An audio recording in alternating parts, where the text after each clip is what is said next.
Yang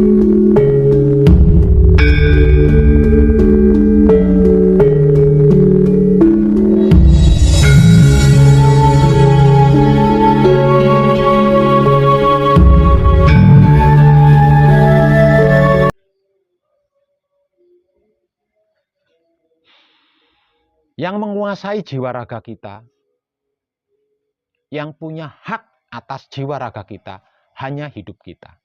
Artinya hanya hidup kita yang mengetahui semuanya, segalanya, bahkan seluruhnya tentang jiwa raga kita.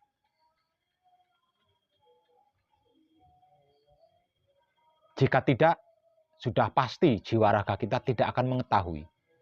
Nah, dikarenakan tidak mengetahui inilah penderitaan jangka panjang yang tidak akan pernah ada habisnya akan kita alami.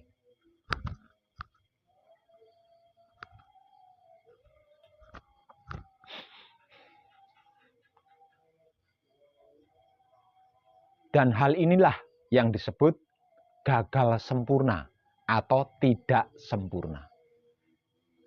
Dan di bagian inilah surga dan neraka itu ada.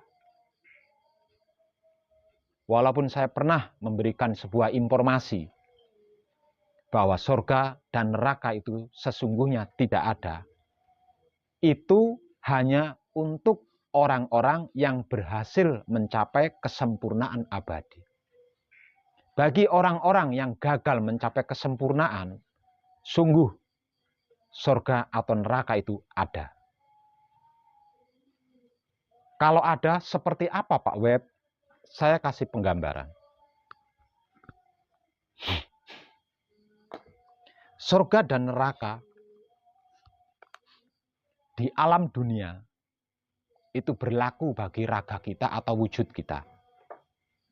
Sedangkan surga dan neraka di alam barzah itu berlaku bagi sukma kita atau 4 anasir kita. Surga dan neraka di dunia nyata ini seperti apa Pak Web? Ketika kita berbuat baik, kita akan mendapatkan kebaikan. Ketika kita berbuat buruk, kita akan mendapatkan keburukan. Dan kebaikan dari kebaikan yang kita lakukan itulah surga di dunia. Sedangkan keburukan dari keburukan yang kita lakukan itulah neraka dunia. Sedangkan surga dan neraka di alam barzah berlaku bagi sukma kita atau 4 anasir kita. Saya beri penggambaran sebagai berikut.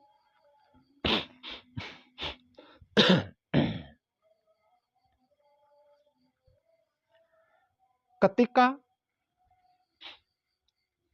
peran kita di dunia atau tugas kita di dunia selesai, maka jiwa dan hidup kita harus kembali kepada asal-usul sangkan paraning dumadi. Begitu juga dengan raga kita. Namun, dikarenakan ketidakmengertian, ketidakpahaman, dan ketidaktahuan, seperti yang sudah saya uraikan di awal tadi, maka kejadian ini tidak seperti yang seharusnya terjadi. Sehingganya jiwa dan raga kita tidak bisa kembali kepada asal-usul sangkan parannya dumadi. Dikarenakan jiwa raga kita tidak mengenal hidup. Sebab karena jiwa raga kita tidak mengenal hidup, maka hidup juga tidak mengenal jiwa raganya. Dikarenakan hidup kita tidak mengenal jiwa raganya, maka hidup kita akan kembali kepada asal-usul sangkan paraning dumadi dengan lenggang kangkung. Tidak peduli dengan jiwa raganya. Jadi, surga neraka di alam barzah ini bermula dari perpisahan antara jiwa dan raga. Ketika peran atau tugas di dunia sudah selesai, singkat punya cerita atau simpelnya mati. Nah, mati yang dimaksud adalah perpisahan antara jiwa dan raga. Dikarenakan perannya di alam dunia gagal mencapai kesempurnaan hidup dan mati, itu menjadikan sukma kita yang terdiri dari 4 anasir tidak mengenal hidupnya yang bertanggung jawab atas dirinya. Artinya, dikarenakan tidak mengenal hidupnya, maka di dalam tubuh 4 anasir ini tidak dalam keadaan manunggal, melainkan dalam keadaan terpisah dan saling bertengkar tidak ada habisnya. Tidak ada habisnya, selalu bertengkar terus sampai mati tadi. Dikatakan mati karena hidupnya keluar dari wujud atau raga.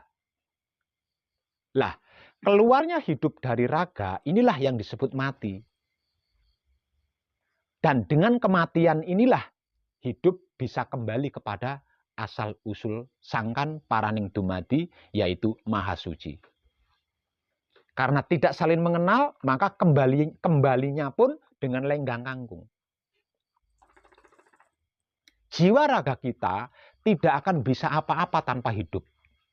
Artinya, ketika hidup ini keluar dari jasad atau wujud, 4 anasir kita tidak mampu nungguin raga itu, tidak mampu, tidak kuat, gelap. Tidak bisa melihat apa-apa, tidak bisa mendengar apa-apa, tidak bisa mencium apa-apa, tidak bisa merasakan apa-apa, bahkan tidak bisa apa-apa di dalam. Nah, karena tidak betah, maka 4 anasir ini satu persatu ikut keluar dari wujud. Satu persatu mereka berempat ikut keluar dari wujud. Setelah keempat-empatnya ini keluar dari wujud, maka secara otomatis 4 anasir ini manunggal jadi satu. Tersebut arwah atau sukma. Nah, setelah 4 anasir ini manunggal dan berganti sebutan menjadi sukma atau arwah, maka 4 anasir ini pun kebingungan karena tidak tahu. Di dalam dia bingung, gelap, keluar dia bingung, tetap gelap karena tidak ada yang mencahayai. Nah, karena kebingungannya ini tadi, karena ketidaktahuannya ini tadi, maka mereka gentayangan di sana.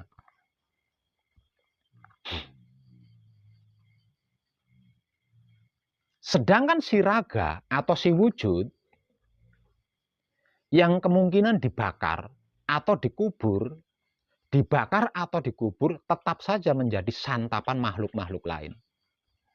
Sedangkan sukma atau arwah ini, lah ini bergantung dari amal perbuatannya selama hidup di dunia. Gitu. Kalau dia lebih banyak melakukan kebaikan-kebaikan di dunia, maka dia mendapatkan keadaan terang di alam sana. Sehingga kemungkinan kesandung itu sangat tipis karena bisa melihat. Nah, dengan penglihatannya itu tadi, dikarenakan lebih banyak melakukan kebaikan, maka dia bisa melihat ketika wujudnya dibakar atau ketika wujudnya itu ditanam. Dengan itu, muncullah sebuah penyesalan-penyesalan dan pengharapan untuk bisa lahir kembali ke dunia. Dengan tujuan akan berbakti kepada Maha Suci dengan sungguh-sungguh. Itu pengharapan mereka.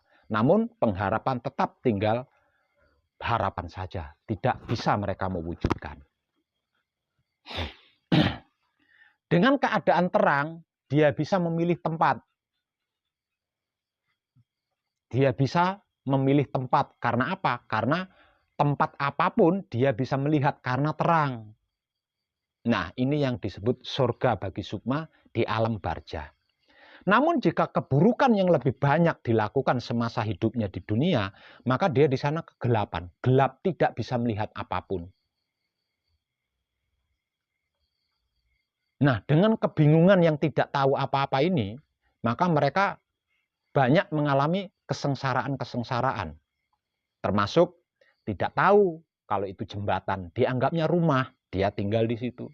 Dia tidak ngerti kalau itu pohon beringin. Dianggapnya itu rumah, maka dia tinggal di pohon itu. Dan seperti itu terus.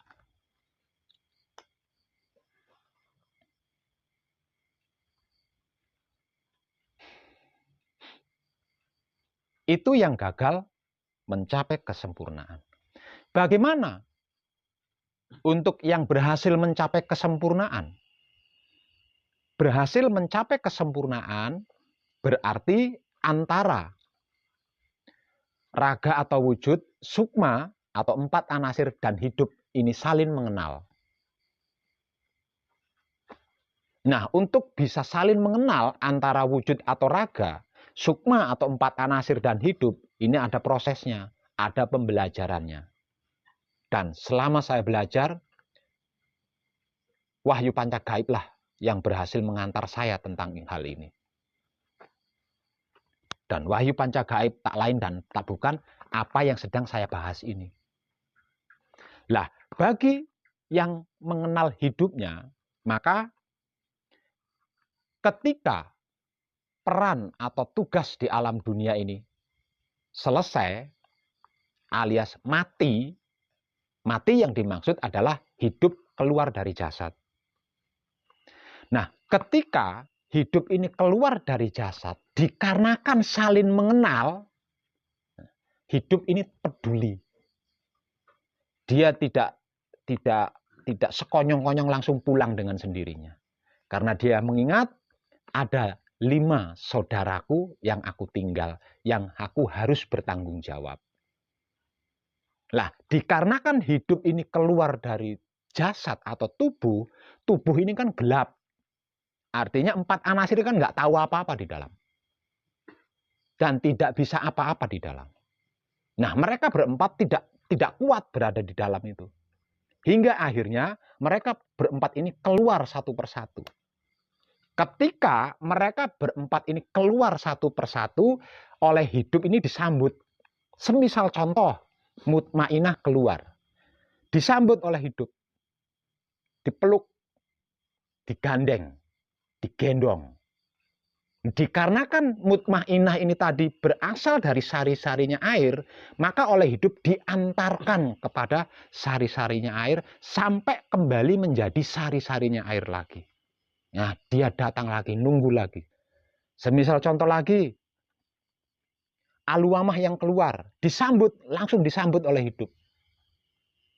Dikarenakan Aluamah berasal dari sari-sarinya angin, maka digendong oleh hidup, diantarkan kepada sari-sarinya angin, sampai kembali menjadi sari-sarinya angin.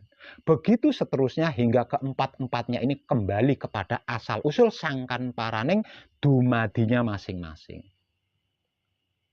Nah, setelah keempatnya ini tadi berhasil diantar oleh hidup kepada asal-usul sangkan paraning dumadinya masing-masing, terakhir hidup akan mengantar jasadnya kembali kepada asal-usul sangkan paraning dumadi. Selesai. Tidak meninggalkan bekas apapun, tidak meninggalkan korin apapun. Setelah semuanya selesai habis dengan sempurna, maksudnya kembali kepada asal-usul sangkan paraning dumadinya masing-masing, baru hidup ini kembali kepada maha hidup yang menjadi asal-usulnya.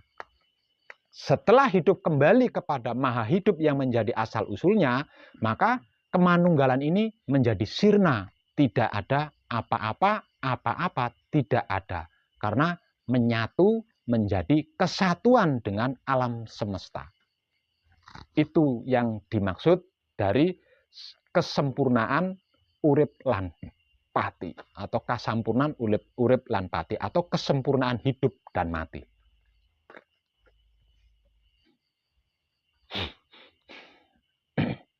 Dan seluruh manusia hidup diperjalankan untuk itu. Diperjalankan untuk itu. Sebab karena itu Maha Suci tidak menciptakan neraka, tidak menciptakan surga. Karena manusia hidup diperjalankan untuk itu.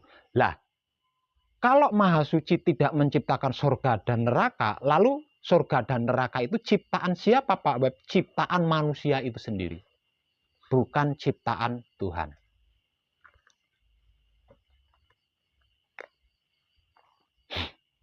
Kenapa Pak Web katakan seperti itu? Saya katakan seperti itu, kalau Tuhan itu menciptakan surga dan neraka untuk manusia, berarti Tuhan itu tidak lebih daripada Dono Kasino Indro. Tapi menang Dono Kasino Indro, karena Dono Kasino Indro lucu. Nah, kalau Tuhan seperti Dono Kasino Indro, ora lucu, tidak lucu.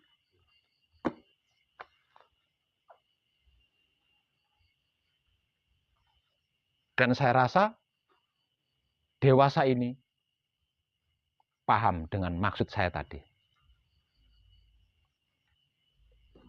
Karena kita sama-sama, walaupun baru sebatas dogma atau doktrin, kita sama-sama sudah meyakini bahwa Tuhan itu maha adil, maha bijaksana, maha pengampun, maha welas asih, maha cinta kasih, maha kabeh wis pokoknya.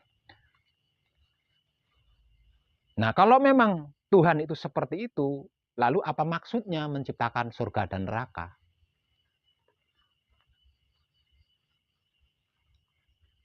Jadi jangan pernah takut kepada neraka, jangan pernah tergiur kepada surga. Lawang itu ciptaan kita sendiri.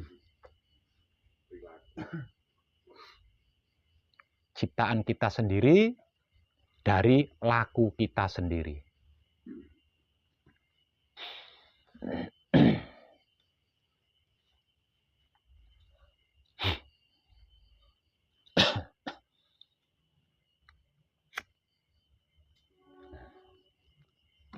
Selanjutnya, apakah dengan seperti itu selesai? Tidak. Apakah dengan seperti itu selesai? Tidak.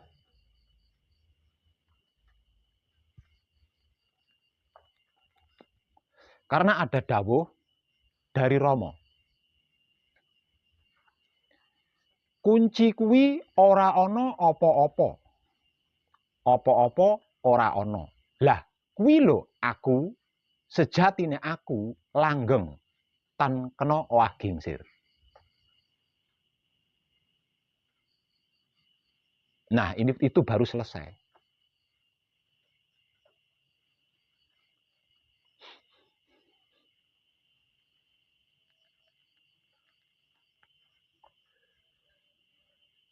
Ada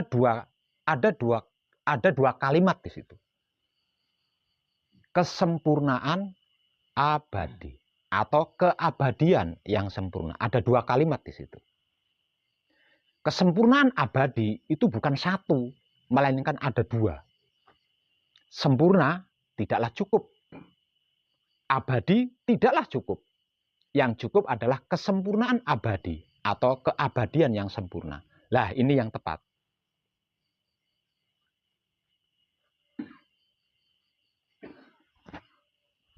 Artinya, proses yang sudah saya sampaikan tadi, itu harusnya tidak ada. Proses yang saya sampaikan tadi, itu seharusnya tidak ada.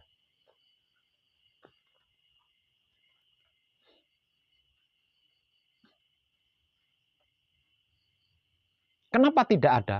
Karena manusia hidup diberi tugas untuk menjadi sang pengembala.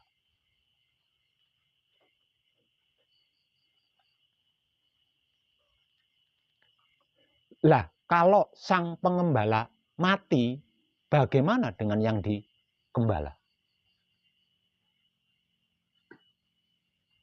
Putra itu diberi tugas untuk angon. Nah, kalau putra itu mati, lah terus sing dingon piye? Artinya, proses yang saya informasikan itu tadi, itu tidak dan bukan berlaku untuk manusia, melainkan selain manusia.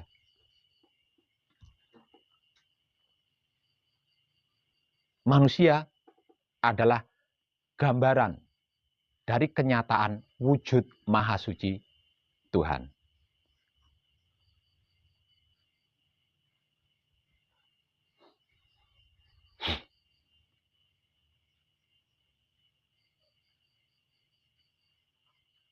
Apa yang saya informasikan tadi cukup hanya diketahui, dipahami, dan dimengerti, bukan untuk dilakukan. Artinya, ketika kejadian perpisahan antara hidup, 4 anasir yang diantarkan kepada asal-usul sangkan paraning dumadinya masing-masing, begitu juga dengan raga.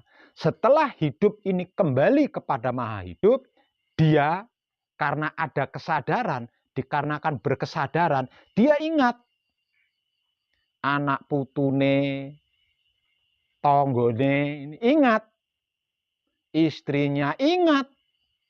Nah, karena ingatan itu, dia akan kembali mengambil 4 alatnya dan mengambil wadahnya, manunggal kembali, kemudian angon anak putune maneh. Seperti itu.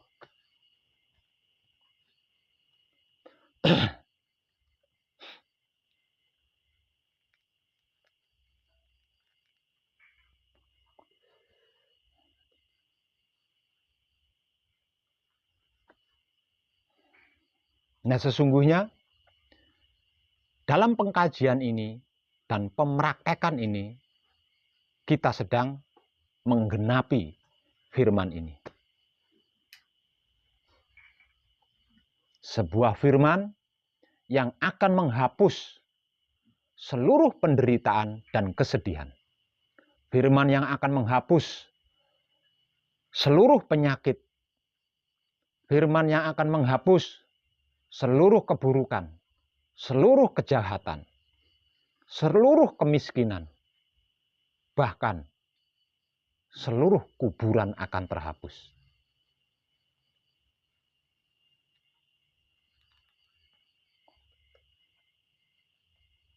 Konyol kan? Sudah konyol, edan lagi.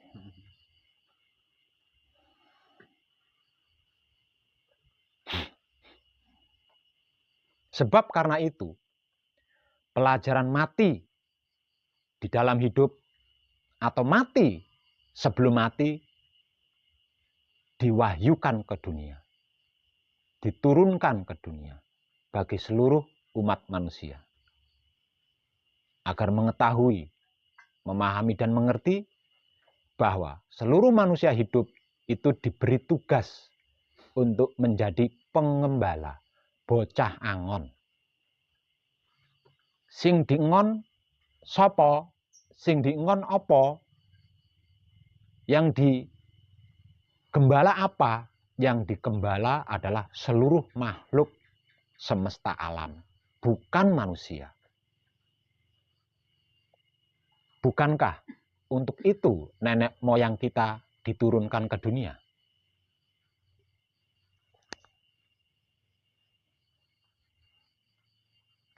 Dan kita adalah mewarisi tugas itu dari nenek moyang kita.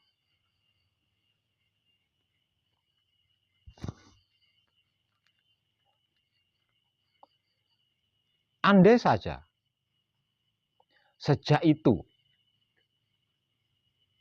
tidak ada kematian, mungkin nenek moyang kita, Adam dan Hawa, sampai sekarang tetap ada.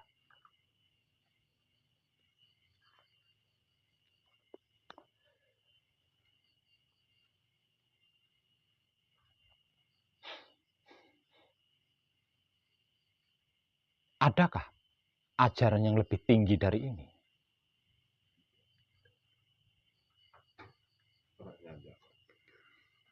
Dengan pikiran tidak akan nyanda. Tidak akan nyanda. Sekalipun panjenengan sedang mengkaji dan mempraktekannya, saya tahu di dalam benak saya, apa iya ya? Tapi saya tidak. Apa iya ya?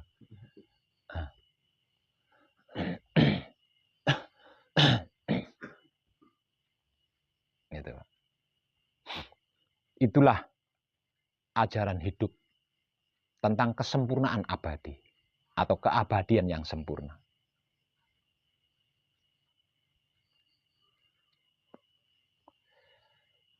Bukanlah hidup jika mengalami mati. Hidup sungguh tidak pernah mati. Karena hidup adalah ruh maha suci hidup. Hidup tidak pernah mati. Namun, jika tidak manunggal dengan hidup, kita akan mengalami kematian. Dan hidup akan manunggal dengan asalnya. Sebenarnya sederhana dan itu sangat logika. Hidup tidak kenal mati. Hidup ada di dalam diri kita. Lah, kalau diri kita manunggal dengan hidup yang tidak kenal mati ini, mungkin tidak mati. Ini logika saja. Tapi dalam kenyataannya tidak sedikit yang mati, Pak Web. Lah wong ora manunggal karo urip. Lah wong ora manunggal karo urip yo bodone dhewe. Harta karun yang tak ternilai harganya kok dilepaskan begitu saja. Ya mengalami kerusakan, mengalami kematian.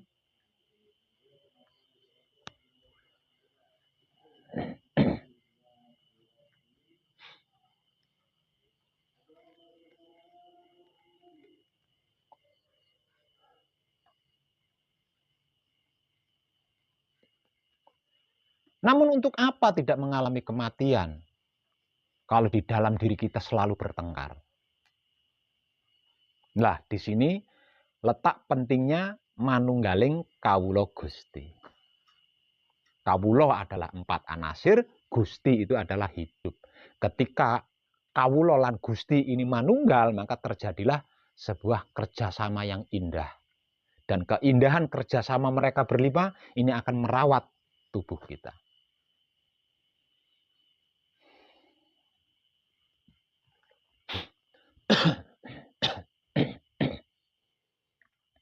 Kalau memang seperti itu Pak Web, kenapa Romo Semono Sastro Hadijoyo kok mati?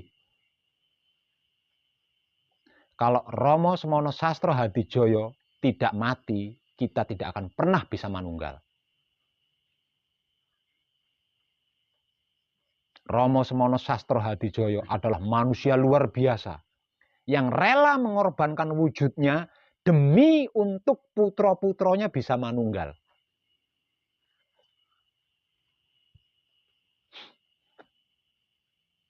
Apa ada manusia yang sehebat itu selain Nabi Isa? Selain Nabi Isa, ada nggak manusia yang punya kerelaan sampai sejauh itu?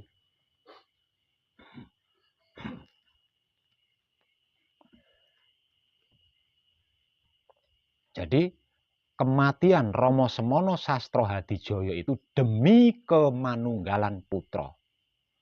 Sebab itu beliau berpesan,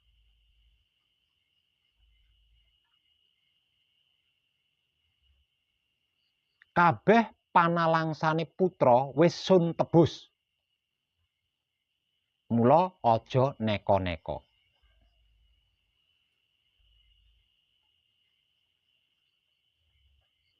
Mirip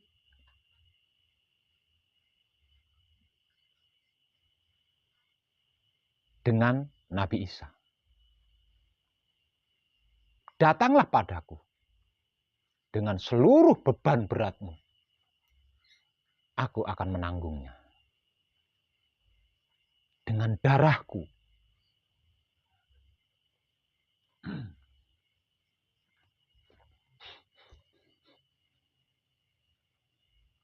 Jadi ucapan terima kasih bagi kita yang tak ada jumlahnya untuk beliau Romo Semono Sastro Hadijoyo.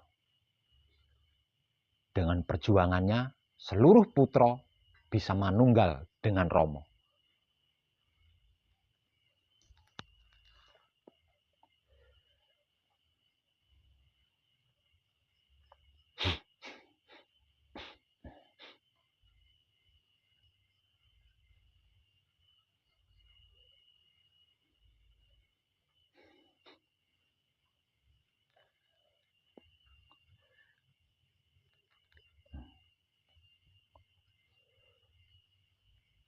Kenapa saya katakan kalau Romo Semono Sastro Hadijoyo tidak meninggal, putra tidak bisa manunggal dengan Romo.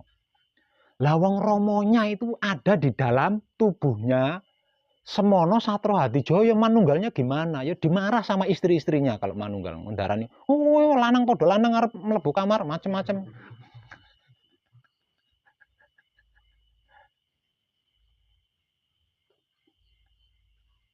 Jadi Romo Semono Sastro Hadijoyo bisa disimpulkan dia adalah manusia yang dijadikan wadah oleh Tuhan pada era itu.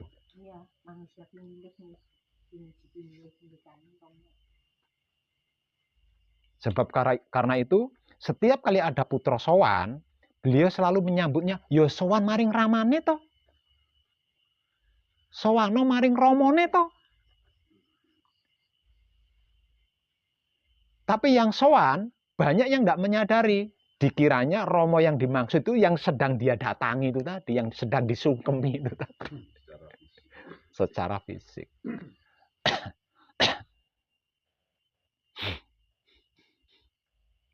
Sebab karena itu Romo Semono Sastro Hadijoyo di eranya tidak ada yang bisa mengalahkan. Lah wong dekne iki Romo. Tuhan, sapa sing iso ngalahke? Dan tidak ada sesuatu apapun yang mustahil bagi dia. Ini Ibu siapa? Ibu Riz ini pernah bertemu dengan jasadnya Romo Semono Sastro Hadijoyo. Tiap hari, tiap malam yang datang, yang sowan itu ndak ada berhentinya. Beras dari mana?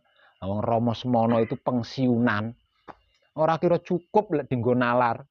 Uang pensiunannya itu ndak mungkin cukup buat ngasih makan orang yang ratusan tiap hari, tiap malam datang itu. Bahkan pernah suatu ketika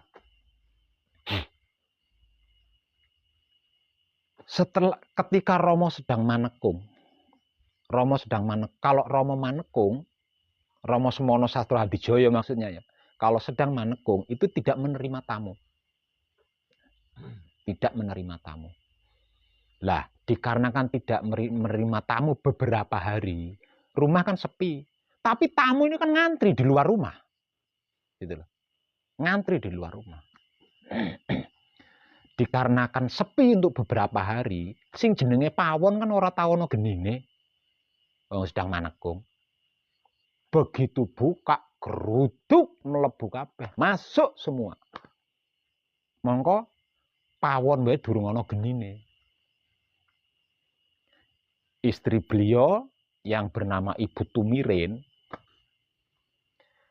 masuk ke kamarnya Romo Semono. Ngambil sak lepek sego ketan, lepeke gedene sepiro sih? Sego ketan sak lepek, satu lepek nasi ketan. Dengan sisa rokoknya Romo Semono diambil. Nah, rokoknya itu sisa 2 batang. Rokoknya itu sisa 2 batang. Ketan sak lepek ini belum disentuh, belum dimakan sama Romo Semono. Diambil sama Bu Tumirin. Kono didumke. Yang disuruh ngedumke kan bingung. Wong semono akeh, ketane sak lepek, rokoke rong ler. Iki piye? Wis torono. Semua orang yang hadir itu keduman sak puluhan, rokoke sitok. Sak puluhan rokoke sitok. Ketane isih utuh sak lepek, rokoke isih utuh loro ning bungkusan. Apa ora pingsan sing ngedumne iki mau. Kenapa bisa seperti itu? Lawang kelungguhan Maha Suci. Bukan manusia lumrah gitu loh. Bukan manusia biasa. Nah, kalau Romo Semono tidak merelakan wujudnya, bagaimana mungkin putra bisa manunggal dengan Romo? Lawang Romonya ada di wujudnya Semono itu tadi. Nah, yeah.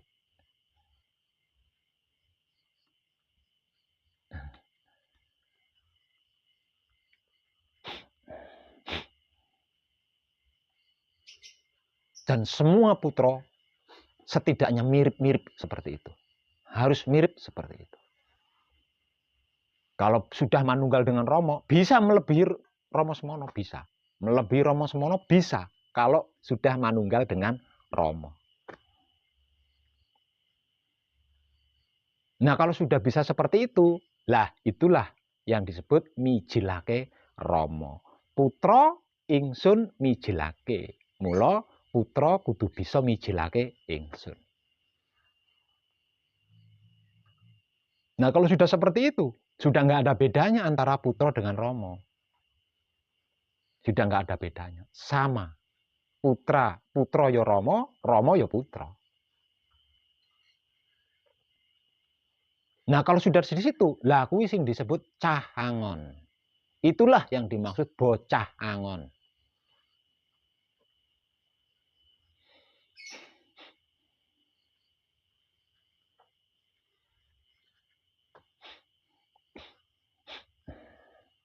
Kinten-kinten ngoten mboten kadang sepuh.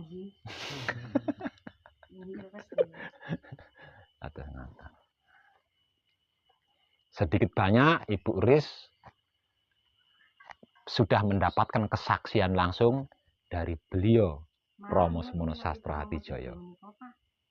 Kadang kang ngangkat menika. Nggih. Matur kalian ibu bahwa kosong. Nggih. Terus ibu menika wis disidem bae. Mumpun gak tutur foto sing ora ngerti bingung. Dong goleki.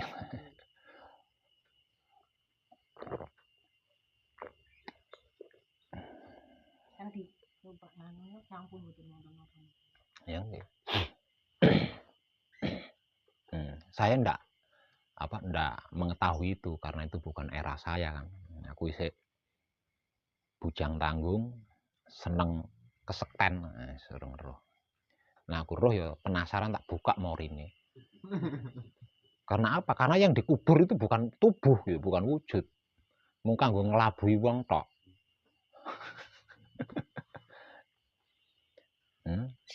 Bisa jadi debok apa-apa kan sing dipendem kuwi mau. Nung kaya ngono ya isih enek mujizate lho makame. Padahal makam kuburannya itu dudu kuburane jasate Romo Semono bukan, tapi mujizat yang dimunculkan dari kuburan tuh wah luar biasa. Nyatane bekasnya orang terpilih kan.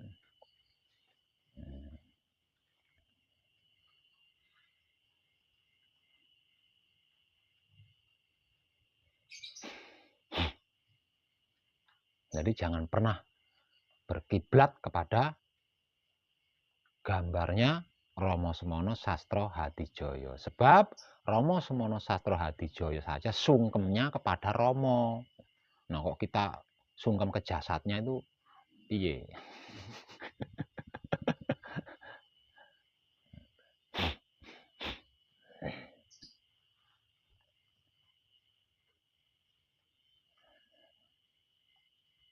Setidak-tidaknya sempurna. Setidak-tidaknya. Perkara kesempurnaannya abadi, kuwi kersane Romo. Karena itu Romo dawuh, sepiro lakumu semono olehmu. Artinya keabadian ini tidak bisa diminta, bergantung dari laku kita. Tapi kalau kesempurnaan ini sudah jaminan. Ini sudah jaminan, kalau sempurna jaminan. Tapi kalau abadi, wahyu. Karena apa? Karena ditentukan dari laku kita. Seberapa laku kita, maka sebegitulah yang akan kita peroleh.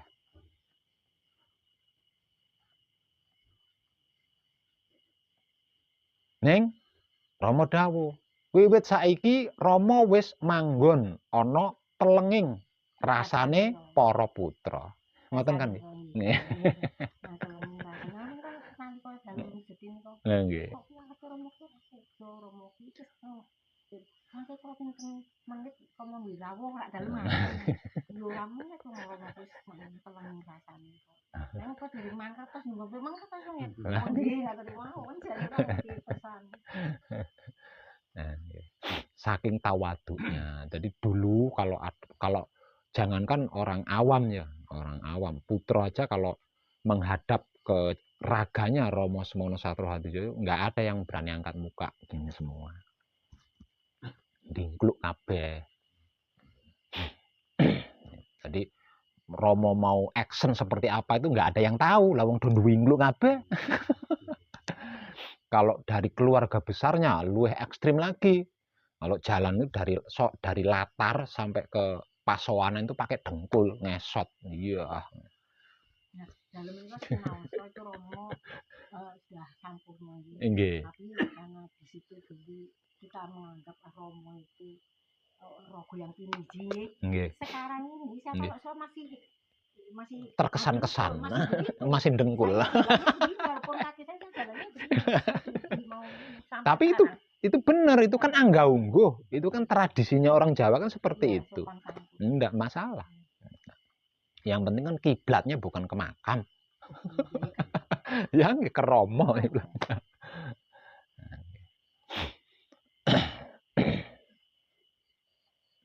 Untuk Ibu Ris, kadang sepuh kula.